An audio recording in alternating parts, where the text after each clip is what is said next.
All right, Mudavadi, Ruto's new one-man cabinet is also a story that will interest you. That is in the Standard today on page 9, right? And running 22 dockets as it stands right now seems to be such a stretch for him. Will he manage? How will he do it? What really informed the president in coming up with this particular idea? And we're just off camera talking with the panelists and saying, hey, I think this will be a providential time for him to really have all the cheskas and outriders and also be, running or operating from the wrong side of the road with a strobe on top of his car. Patrick, what do you think?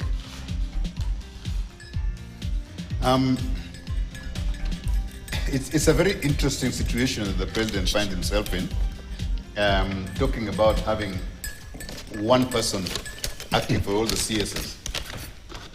But at the end of the day, the office of the Prime Cabinet Secretary has been the one that should be used for coordinating government affairs. Mm-hmm.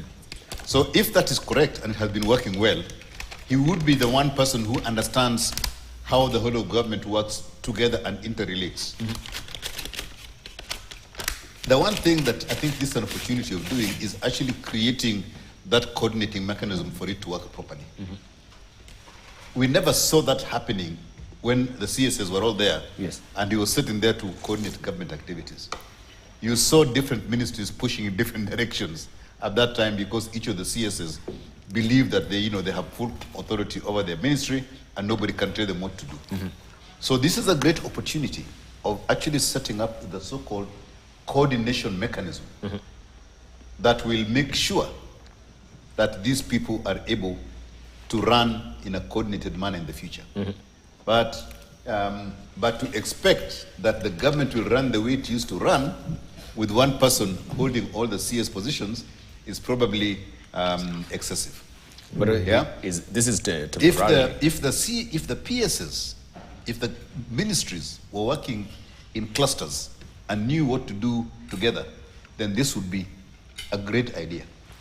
It might actually be the one thing that we need for the future, where if you look at a lot of countries, the administration of ministries, mm-hmm, is run by what they call in other places permanent secretaries, or whatever it is, or secretary of state for this, whatever it is, and so forth. Those people, and the ministers, all they do is talk in parliament. That's mm-hmm all, nothing else. Mm-hmm. Yeah, and but our good friend, the PCS, has a very, very, very, very tall order. It's a very tall order for him, and I hope and God bless him, and hope he can actually do this role for the period when we won't have a cabinet. And yeah, it's been gazetted. I hope it is only for a week or two, but seeing what is happening and our inability to deal with this VUCA situation, he may be there for a bit of time. Right. Just remind me of the VUCA. Volatile. The air at the last. Ambiguous. Ambiguous, okay, yeah. Okay. All right, ambiguous I think also is a good word because there's a lot of ambiguity around this particular office. It's been termed unconstitutional. So how then do you have an unconstitutional office presiding over constitutional offices? Yeah, is it also opening up a spawning ground for litigation? No, I think what you have is basically a cabinet secretary. That is why it's very clear. He is not, and he's not a new thing. He's a cabinet secretary.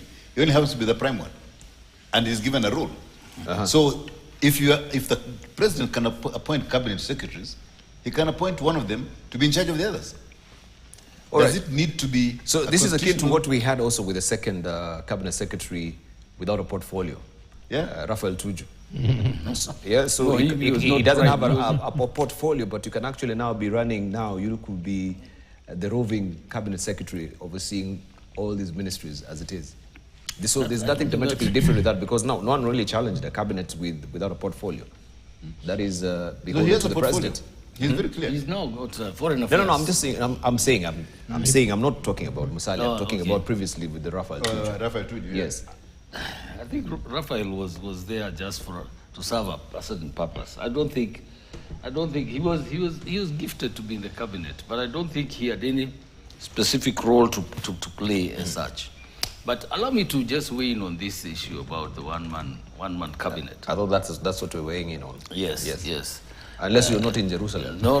I commented about Raphael. No, of course we are still in the cabinet. Yeah, I'm just referencing I think the issue about having one-man cabinet is a very interesting one. And Debal, these are extraordinary times that call for extraordinary measures. Even this is an extraordinary measure.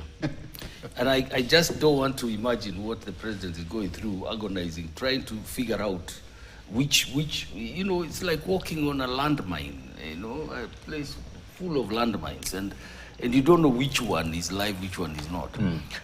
He has a big, a delicate balancing act to do. And if you want to relate this cabinet dissolution to a team manager who looks at his team, Manchester United is doing badly, fire everybody, recruit afresh, change their mindset. Maybe this is what some players in this cabinet have been scoring their own goals. And own goals in a football match situation is very dangerous because you don't know how many own goals this guy has been asked to score. Every time you score one, they score two against themselves. So dissolving that cabinet was an absolutely welcome idea, and it was heralded by everybody. Now, the big problem starts. How do we run the affairs? Right now, the PSs are the ones who are running the affairs. If they continue running the affairs the way and run the affairs well, I think we'll now start asking ourselves whether the clamor for a leaner, a smaller cabinet is appropriate right now, and whether we need all these cabinet secretaries in the government. I think that's an issue the president must be grappling with. And if you do need a smaller cabinet, which ministry do you match with what, and so that we really have come to terms with the fact that we don't need a very bloated cabinet. So the issue of Musalia, I also don't envy his position, because he also will still take flack at the end of the day to answer to some of the issues that may go wrong while he's busy supervising the 22 ministries. Things are bound to go wrong. But Debal, the most important thing is to have a culture change within the Kenyan community, the people of Kenya. The default position of Kenyans is to do the wrong things. It's easier to do the wrong things than to do the right things. So you'll find, no matter how well-meaning even the Gen Z's statement is, somebody somewhere is bound to translate it to mean something totally different. And in the process, you lose out the importance of what they're clamoring for. So I think it's important for us to define exactly what country we want to live in, and appreciate that the Gen Zs are the real stakeholders now. They are the ones who are keen and interested in getting a good education system, a good healthcare system, a good infrastructure, because they're the ones getting into the future. As we phase out, they must be allowed to sort of define their space. And I think that's one thing the president must come out clearly to show Kenyans that he's ready to allow them to take responsibility, because even in a family setting, I will have to pass the baton at some point to my son. I have no choice. And if I stay too late, it may be more destructive as I try to protect them, overprotect and then destroy them. So I think it's important that this is a watershed moment for us as a country to sit and reason together without losing hope, because I think hope is the one thing that we cannot afford to lose. Let's keep hope alive. Let's allow conversations. Right. Sometimes we overtalk and overcommit. Yeah, but of course, when you're talking about hope, we can say, oh, keep hope alive. Yes. And we've always reminded our panelists here that hope deferred, it makes the heart sick. And it's not as And this is where we can see a sick heart, that they've been given so much hope during the campaign trail. Yeah. Now it is not materializing to reality. Maybe the campaigners bit so much than they could chew, that this they thought was just ephemeral statements and cloud banks that will pass away and people will forget. It's the politics of the day. When we get to the office, then we will do what we want. But now to make a realization of what they had said, that is now a different kettle of fish altogether. Absolutely. But we need to interrogate the issue of also leaving Musalia. Maybe was for this ultimate purpose at the end of the day, because of experientially, of course, he has been in government with good institutional memory on how to really run government at the end of the day. But the other question that we'll raise, when we are constituting, or the president is constituting this particular list of the cabinet, I think we need also to manage expectations of Kenyans, because that will be another Waterloo moment if we go with what has been put in the public domain, that some familiar faces might be back in the cabinet. And there has been also a list, now right, you can't really tell which is which, of some of the people that have been pointed out to be in this cabinet at the end of the day. So maybe tomorrow, maybe next week, we might be... Today? Or today, you never know. Any moment from now, we can hear there will be a state of a nation address, and in this regard to fill up this position. Let's hear from Professor Gituro Wanaina. Yeah, I hear you. Did I see your name somewhere there? Sorry? Did I see your name? I thought I saw some, yeah. Utukumbuke. Utukumbuke tafadhali. That's the last time you see me here. Unikumbuke. Yeah, I know that's normally happens. You'll be here, disappointment, will tell you, things have changed now. Yeah. But on a serious note, perhaps I will not take it. I think one thing is to appreciate that... you don't take it. I won't. For the service of the country. I know somebody who will give you, but I won't take it in the sense that... and it goes to what we have here, Musalia, in the sense that I do recall when this year, or last year, when the CSEs were signing the performance contract, and the president coming very strongly. Some of you I know more than you do in your ministries. Almost saying, I really don't need it.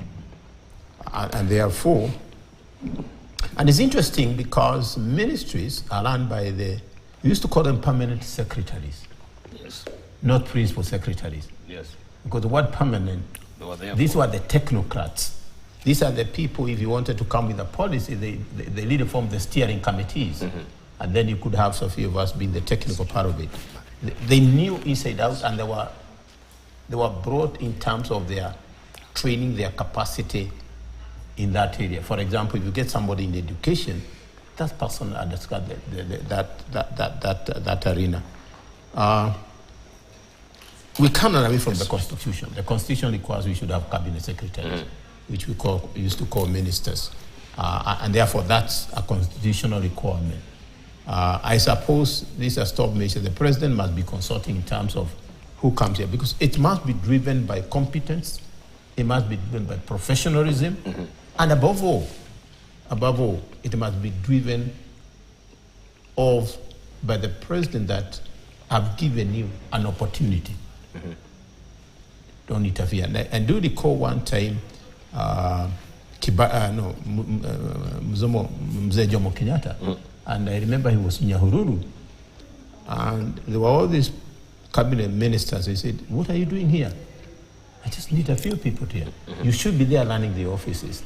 And it's clear if you look at how we have moved, and if you look at the regime of Moi, and I do remember my Kimarat, he was a PS for education. Kimarat had a TV in the room, had a radio, and in the car, because he didn't know when. When Kibaki came in, those things actually started disappearing, because you have been given a mandate, and I have a respecting because you are professional. I've come by merit. It's not that you come from Kiambu or come from Bondo. And what is coming out is a president to step back, maybe he's consulting, which is great, and get people who can deliver. That's what the country wants. Yes. People who can deliver. And I go to economics where Ilaki perhaps understands more than I. Can we go back to a country which produces? Exports. That's all. And Museveni said very clearly, he was worried when they had the meeting of World Bank here in Nairobi, that his finance minister said, "Have enough reserves for imports?" He said, "That's very worrying. So you're encouraging imports." And I think as Mudavadi takes the responsibility, I think Mudavadi, with all his experience, all the way from ADD, growing up, nurtured by the father and all that, he can manage now with it. And of course, there's a third person, which we seem to be forgetting. And I think came very clear, the one who said Kenya has shareholders. He's still there. And I think there will also be consultation which is happening with the Gachagua in terms of this. But I really try that we get people who can deliver. Yeah. Right. Excellent. But to answer your word, hope is great. Hope is great, but be informed that hope is never a strategy. Hope is never a strategy. And will never be. I think I agree with my prof on the right, on my left, but the issue of Mudavadi being a one-man cabinet is quite fascinating for two reasons. One, the constitution position, as you put it, because I think we all refer to the constitution, and I don't think his position as a prime cabinet secretary is uncard there, unless I've been reading the wrong constitution. But I think for him to get all these responsibilities, I see a bigger picture. I think we have 2027 in mind, because the event that has taken place in the last 1 year shows that the mountain cannot be relied on. So I think there has been a shift toward the west to make it the fulcrum of the 2027 campaigns. That's the way I see it. But also you remember that when President Uhuru was in charge, there was an equivalent to Mudavadi in terms of Fred Matiang'i. So there was always somebody who was in charge. He was not called Prime Cabinet Secretary. He had another name, Coordinator of Government Projects and so on. Perhaps this indicates that we need some more innovations in government, the way the government is structured. Are there some new positions we need? Are there some positions we need to do away with? So I think it's a time we started innovating in how we can efficiently run the government. We have a lot of innovations in telecommunications. You have iPhones, you have LCDs, you have so many innovations elsewhere. But in governance, I don't think we have enough innovations. And why can't we try and do that? And number three, when you say that the ministries will be run by the principal secretaries, then you get one man in charge of cabinet. Are you telling us indirectly that the PSs are also on their way out? I'm just speculating. Because you don't think that that's a very stretched... It's not stretched. Speculation is a legitimate source of knowledge. Yeah. But and finally, my friend is saying that we need a cabinet that can deliver. I don't want to believe that all those 22 men and women who left the cabinet could not deliver. I don't want to believe all of them are bad. I'm not defending any of them. But you can get very good people in very good positions, but does the system allow them to perform? Does the system allow them to reach their potential? So I think as we get the new cabinet, we must also look at the circumstances and the system they are going to work in. Even if we get very good men, very good women into those positions, but the system in which they work in does not allow them to perform, then they may not be as successful as expected. Can I just throw in something here? And I fully agree with Professor here.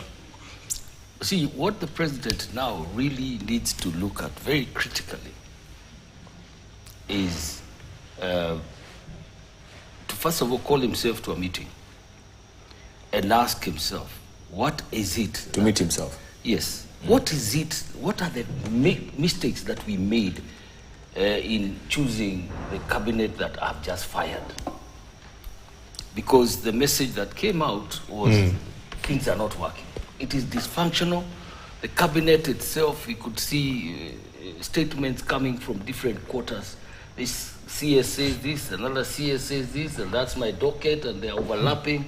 I think the president now is given a chance to really take a step backwards and reflect on those failures and correct them as he appoints a new cabinet with clear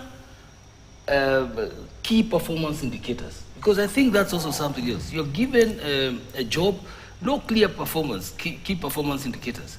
And that is what the president should hold the new team to. That I have asked you to deliver A, B, C, D. Go ahead and do it. And if you don't, I will not shy away from firing you and holding you responsible. The second thing that I would like to see is where the president allows the new set of cabinet secretaries that will be appointed, a free hand to do what they are good at. I think I've seen a situation where people who are not competent in this area are or not qualified to run this are put there. And obviously the result that you expect from that sort of appointment is a mess. So let's get professionals. We have enough professionals in this country to be able to run the affairs of this country. It's not rocket science. We can do it. It's been done before. And really it's a question of holding them to account. Allow them to exercise what they know and only question them on what you have set out as the key performance indicators. If they fall short of that, then you hold them.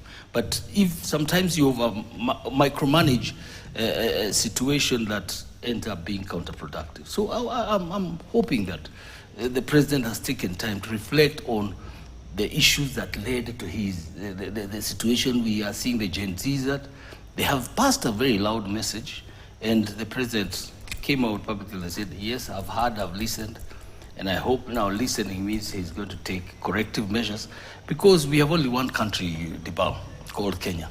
I have nowhere else to run to if things go south. The Gen Zs will also have nowhere to run to if things go south. The older Wazes will have nowhere to go to if things go south. So let's make this country. That is still in Kenya. even that may become ungovernable. So let us sit and reason and tell ourselves this country will only be built by ourselves by having competent people sitting and doing what they know best. Indeed. Yeah. All right, we just want to see you as a chair also of MSCs. You'll tell us what is the latest development and how the impact of this particular protest has impacted that. But we have also new products from the insurance sector, where in an innovative move to grow the insurance penetration rate in Kenya, the current 4% small and medium-sized businesses can now access affordable assets, medical and life comprehensive insurance, thanks to a partnership between Absa Bank and All Mutual, dubbed Linda Bees. The comprehensive insurance coverage, or I should say, leverages on the customer data, seeking to address the risks faced by SMEs in a constantly evolving business environment. The insurance covers risks on losses against fire, burglary, strikes, and employees of a business against injury and also political violence. And you can capture that also in the Standard today, where that story is Absa Bank, All Mutual, unveil insurance products for SMEs, a comprehensive story there that you do have. But let's paint a picture and train our focus on your sector there, SMEs, the growth of it. We know they contribute huge margins to they do. GDP. Yes, they do. We're talking about 30%. Upwards, yes. That upwards is of 30%. that is huge. That is huge. Yeah. But also we've seen a plateauing sort of on that particular sector on the growth. Yes, we have so many registrations of new SMEs, but also the fallout has been huge as well. You can just give us a picture. Okay. Now that we have the protest, is also the insurance companies taking a providential time, the opportunity to also give these particular products, but because everyone is fearing for their businesses at the end of the day? Thank you, Debao. Yes, indeed, the sector contributes upwards of 30 to 35% to GDP, employing about between 85 and 90% of the workforce in this country. And I'll tell you something about the sector.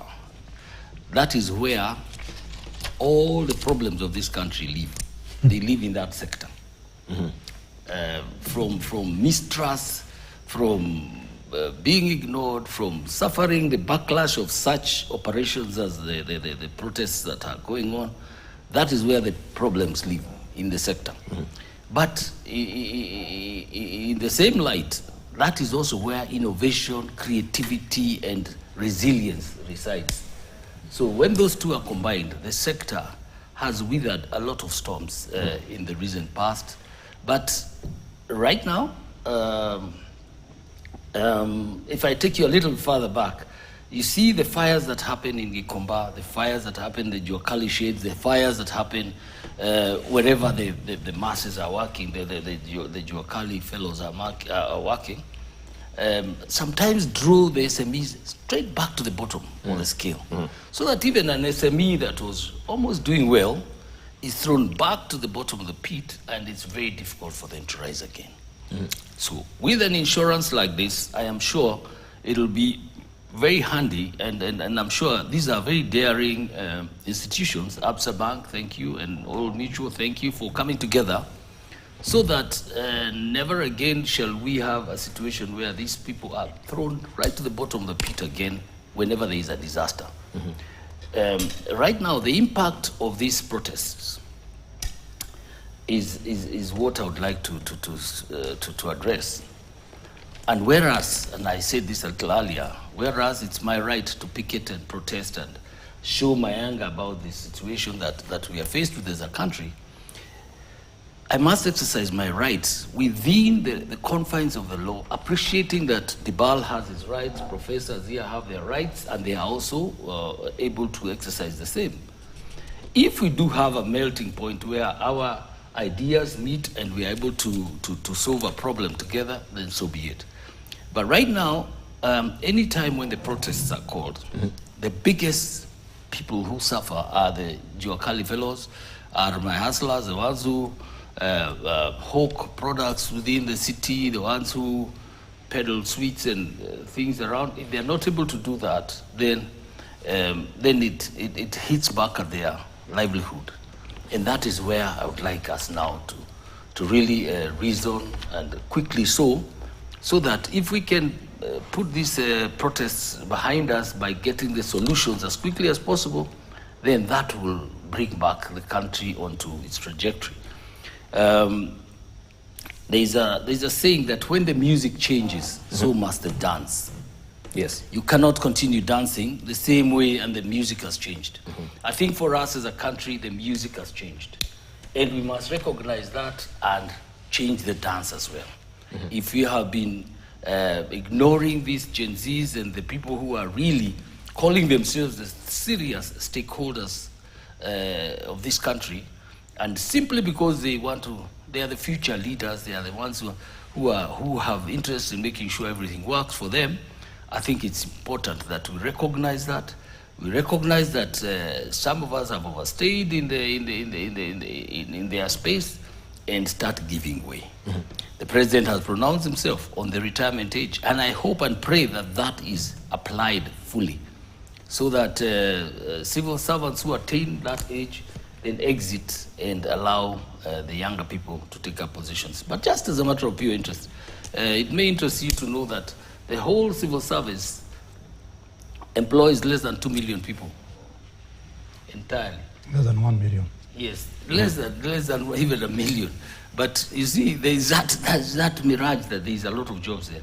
I think for me as a president, if I was the president of this country, I would drive more private sector entrepreneurship and drive export-driven services that will then make us less and less dependent on foreigners in terms of waiting for Forex to come in. I like what Prof said about the minister who was saying that we have now enough Forex to cover our imports. We should not be thinking about imports. Let's think about exports. Let's drive exports. That's how we're going to create jobs. That's how we're going to engage our youth and get them to gain full employment. And remember, Dibal, the young people you see here in the streets are very educated. So that even when they are talking, you listen to them, they know what they want, but we probably have gagged them, and it's time we allow them to be heard, but in a structured way. They must also remember that even as future leaders, as they call themselves, leaders must emerge even within this situation. We must have some direction. It's not just an amorphous institution. Let's get leadership in place. Let them prepare themselves to take up the reins of this country's leadership. All right. Okay. Okay, want me? Any of you? Okay. Yeah. Go ahead. Go ahead. Okay. I think here's been a very interesting debate here about the contribution of SMEs and small business to the GDP, 30%. What is very clear in this country is that the political weight of SMEs and small businesses has been fully appreciated. If you remember, it is the small businesses, the small people, the hustlers who got us in the current government. So that is fully appreciated. The part of the SMEs that have not been appreciated is the economic part of it. 30% of the GDP is huge. Indeed. And I'm liking the way he is turning things around, saying, I don't know, people focus too much on civil service, when the jobs are in the private sector, SMEs and so on. So I think ABSA and Old Mutual are going to the right direction. So let's have more other big organizations, big companies focus on this big sector. More than 80% of the jobs, more than 30% of the GDP. That's where the money is. So I want more focus on education, not just insurance. I want more focus on health. So that at the end of the day, the needs of this big sector of the economy is taken care of. When we are planning, when we are doing urban planning, when we are doing a lot of other things, we don't consider this sector. Yet it is so important. Yes.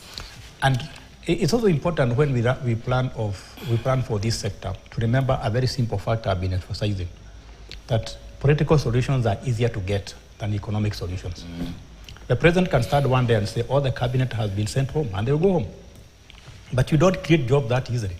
You don't just create jobs by making a pronouncement. It takes time to create jobs. It takes time to create a market. It takes time to create demand. It takes time to come up with new supply chains.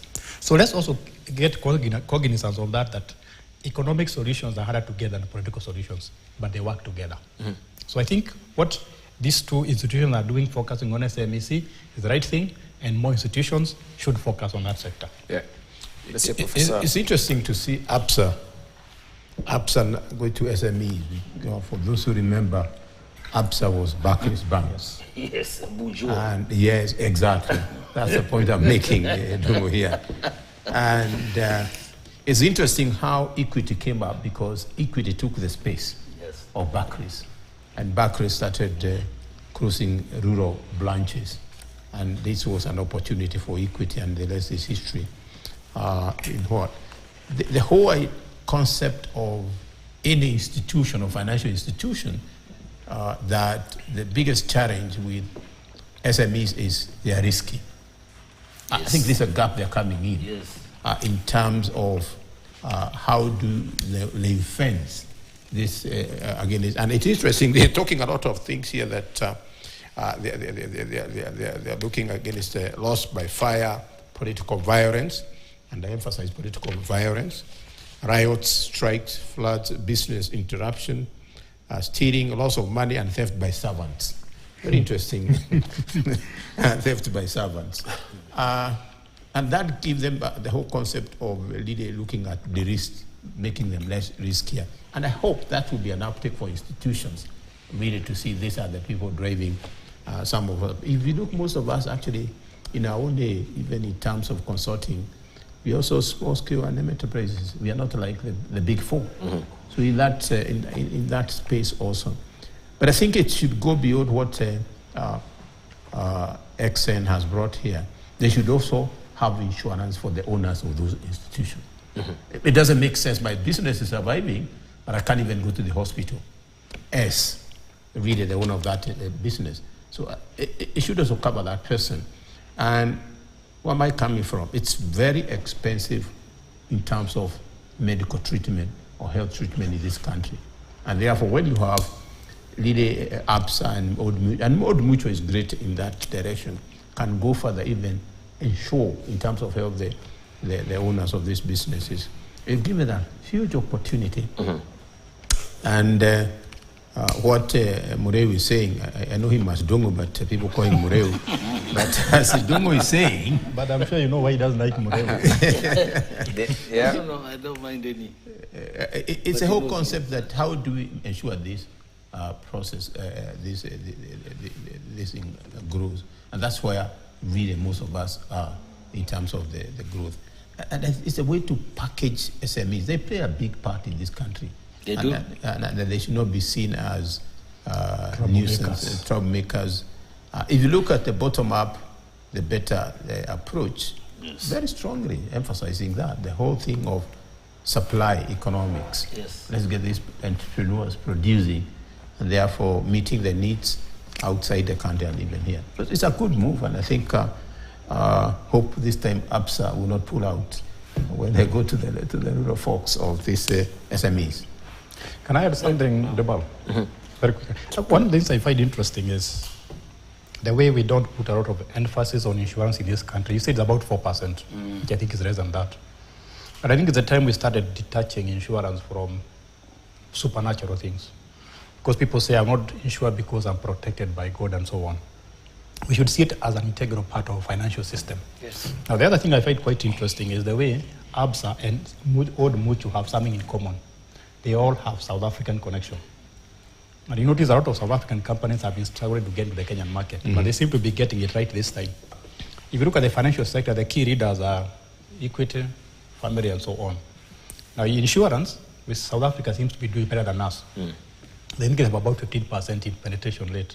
So if they can get those ideas they have used in South Africa and apply them here, so that we can make insurance more vibrant, the better for our economy. Let me also add something that, and I agree with you, Iraqi. You know, there is a need to make things that are working work better, and this is one area. I'll also tell you something I didn't state that. Shortly, as micro and small enterprises, we'll be carrying out a baseline survey. The last survey was carried out in 2016.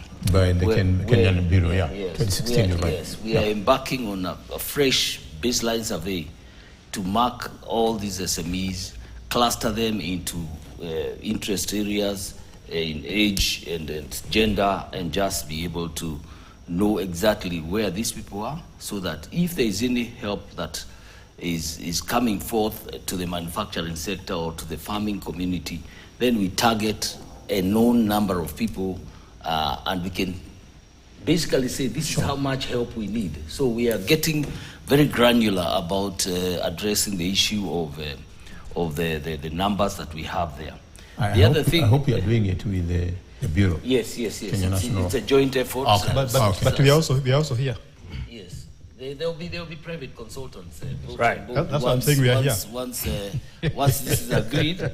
But of greater importance, and I think both professors here have alluded to this, the fact that we talk about SMEs every day, whether it is the president, whether it's the CSs or the PSs or the private sector, everybody talks about SMEs. And we recognize that that is one of the key pillars of development in this country. Yet, there is no matching interest in resourcing that sector. That's true. So if we are going to really have a meaningful change in this country, we must then look at this sector. You know, the goose that lays the golden egg is the SME.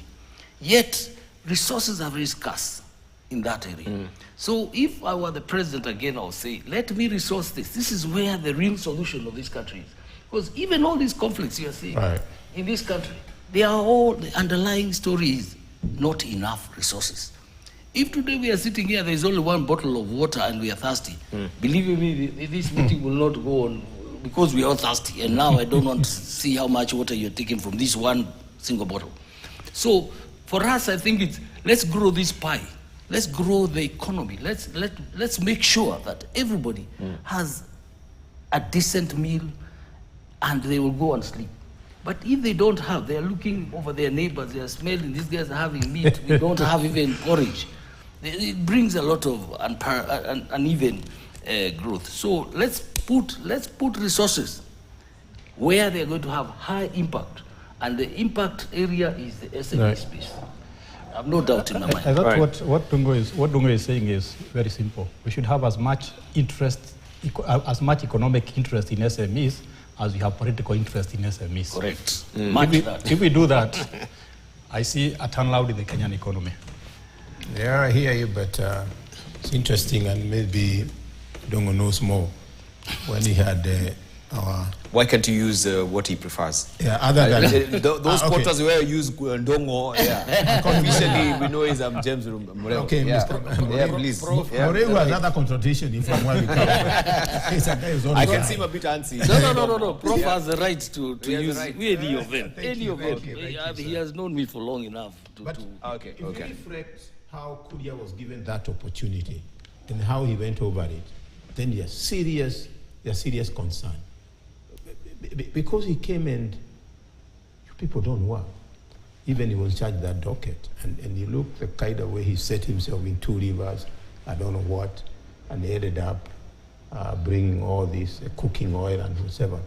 So you're right, if you bring somebody who really understand and is genuine in transforming that sector, will make a lot of difference. Absolutely. A lot of difference, yeah. All right. We just want to also look at what has been happening with the IMF. Interesting editorial cartoon that was here. Finance Bill 2024, if my director will just pick it up so that we can look at it. It's all for the foundation's fault. That has been the story. But the International Monetary Fund is under intense security.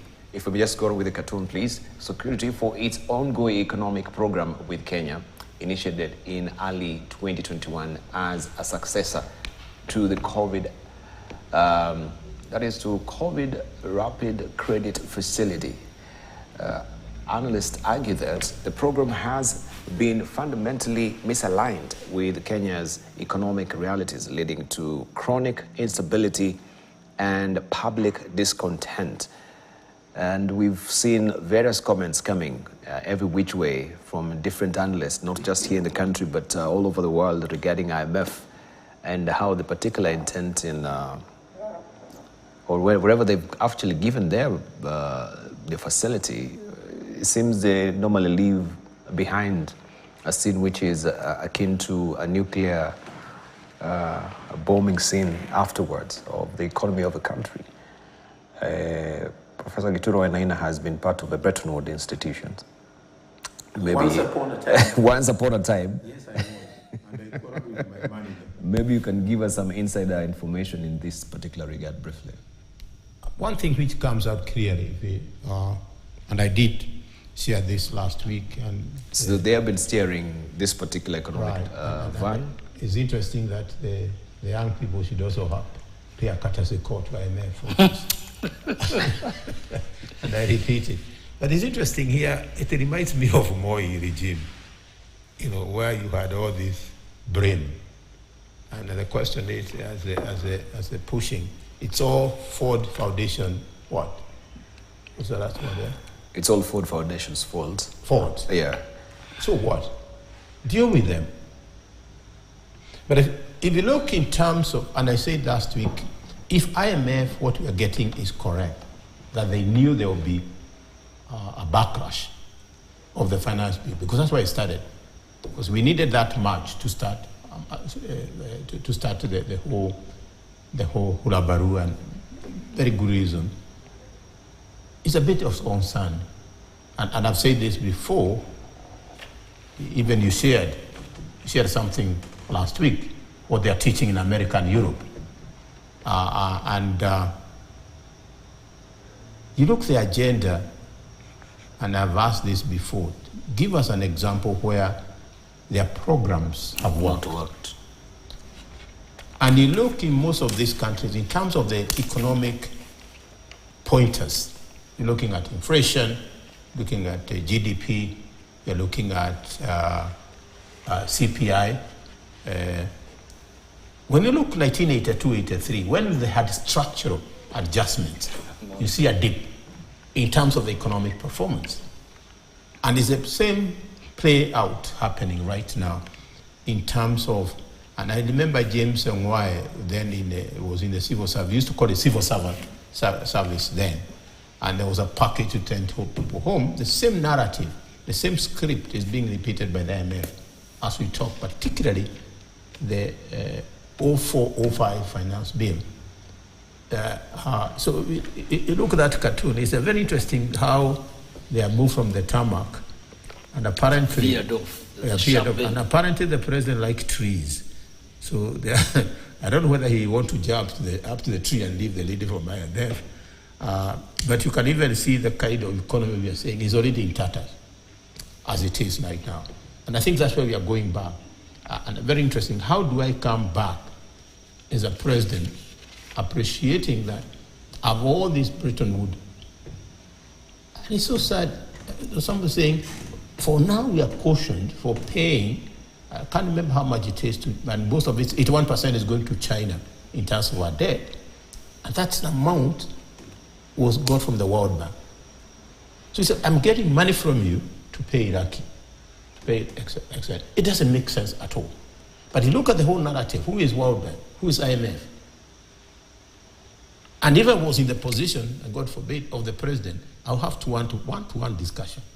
There was a very interesting debate, a picture yesterday, Macron, IMF, and the president. And I was like, what was going in the president's mind when he's being literally led what to do? Now, one thing we have to appreciate, there is no way these countries are going to lose, even Europe. So who comes in? These institutions. The bottom line, I don't think they care about us. We'll be lying to ourselves. And it can't be done.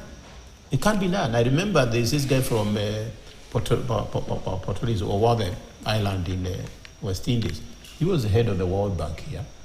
And when the 2007, 2008 tribal crashes came, he ran away. He ran away. So literally, these guys, when they get, they take off. So look at what's happening in Pakistan, really. Look at what's happening in Argentina as we talk. So we need to think about ourselves. How do we raise these taxes ourselves? Right. So are these consequences of facing the West or circling back to the West, as opposed to where we were before with Kibaki's administration and Uhuru Kenyatta part of it as well, facing East? So these are consequences? Iraqi? Can I react to this? I'm very amused by that cartoon. I don't know how old were you in around 1992, 91? You don't need to give that answer. But when people are demonstrating, demanding one party, multi-party system, there was a national holiday. It was either Madaraka Day or Jamhuri Day. And the city council askaris were parading in front of the president. And they had a tractor. And this tractor's model was Ford. I don't know when any of you can remember. And the guy was told to stop or to stand in front of that tractor to make sure that the name Ford is not seen. Yes. Okay. Forum for Restoration of Democracy. Yes. So another Ford has come, but this is a different one. It's a foundation. How these come around in circles. And I was actually very surprised when I saw that Ford is being accused of instigating these protests. I don't want to comment on that, but I really would want to see evidence out of curiosity and academic curiosity. But back to IMF. I think one of the things that, and I think he'll tell you, having worked with those institutions, that most of the time we are the people who call IMF. I don't think IMF just walks into a country. We normally invite them because we want them to help us turn around the economy. So when you go and see a medical doctor, you don't start cursing the medical doctor. Maybe it is you who ate too much sugar, you did not exercise enough. So before you blame IMF, also look at what you have done yourself. I know IMF has done its part, but you also must look at what we have not done ourselves. But I believe, from my own point of view, that IMF, the reason why we have a problem with IMF in all countries is IMF does not understand the context in which it works. For example, when they came with structural adjustment programs that years ago, they did not realize that Kenya was not used to market economy. People have been used to welfare system. If you look at what is currently happening, the people reading IMF don't seem to understand that in Kenya, we don't have welfare system. In other countries, if you're unemployed, you get a welfare check. If you don't have enough money to pay for housing, you get subsidized housing. Yes. You get food stamps. So they need to understand the context in which they work. And this is what Kibaki seems to have done. He seems to have realized we don't need people to control our economy. And he did a very simple thing, very close to what President Ruto is doing. He upped the taxes that we are raising.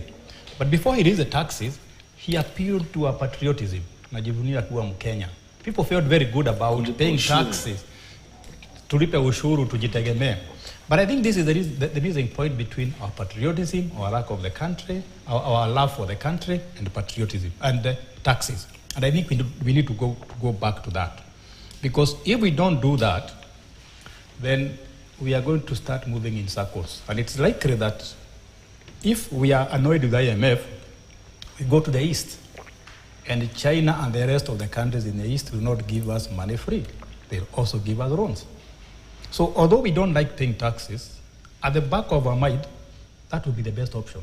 But there should be structured taxes that does not burden SMEs, does not burden individuals. We need to be careful when you say we don't like paying taxes. No, I did not say that we don't like paying taxes. You say, although we don't like paying taxes. We don't love paying taxes. We don't love paying taxes. Nobody does. Nobody does. But we need to pay taxes because no Kenyan is saying I won't pay taxes.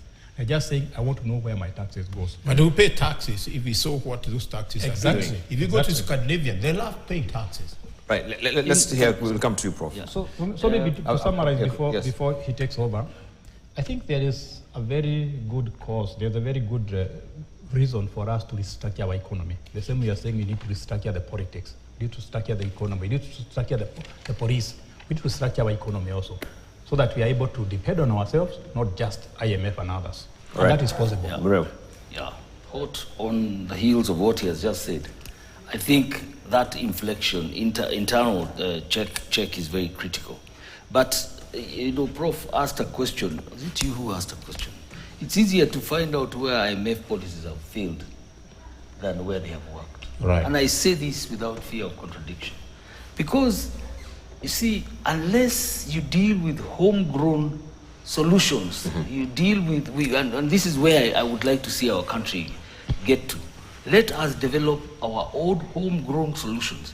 Let us grow the sectors that we think have high impact in our country. Let us look at those sectors and midwife them to full growth and realization. For the longest time, we have been looking at what my neighbor is doing, not realizing the environment, the soil, everything is different. IMF come with a raft of issues, and I know for a fact, Debal, we have talked about this in the past. Yes. Where we said, if you look at the East, if they find you go to appeal to them that this bridge has been broken, washed off, the road has been washed off, and we need a new road. You go to the World Bank or the IMF, they will give you 50 conditions to fulfill. By the time you get to the 48th one, they have added another 7 at the bottom, so that you don't seem to ever get to the bottom of their requirements. Whereas if you go to the East, they will look and say, oh, the road, what is the problem? The road has been cut off, so we need ABCD 5 conditions, and before you get to the third one, the machinery has moved in, and before you know, the road is back and economic activity continues. So we must then decide, who do we want to partner with and what are we looking for? I read a book. The title is The Lords of Poverty, and I would like you guys to have a read through that book and see that whereas they paint this rosy picture where we're giving you so much, so little ever gets to the ground. And I think that's where we need to define what is it that works for us. What are the solutions we're looking for?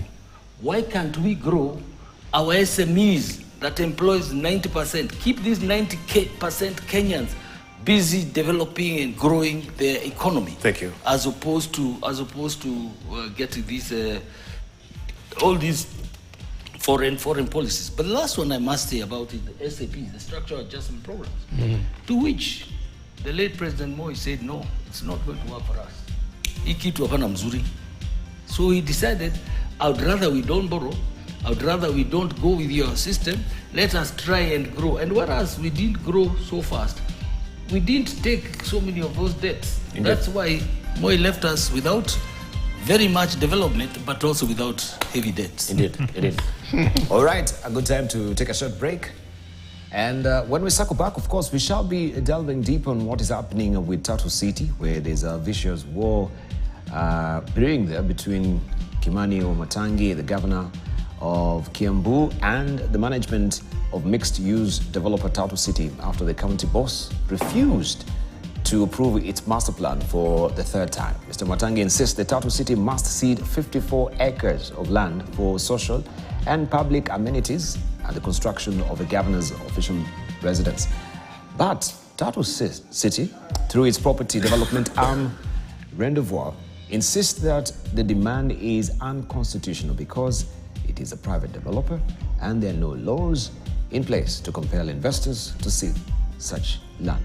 Of course, we shall give you the latest development as well, that is in the dailies as well, as we take a short break. Don't go away, you're watching Sokoni here on Morning Prime.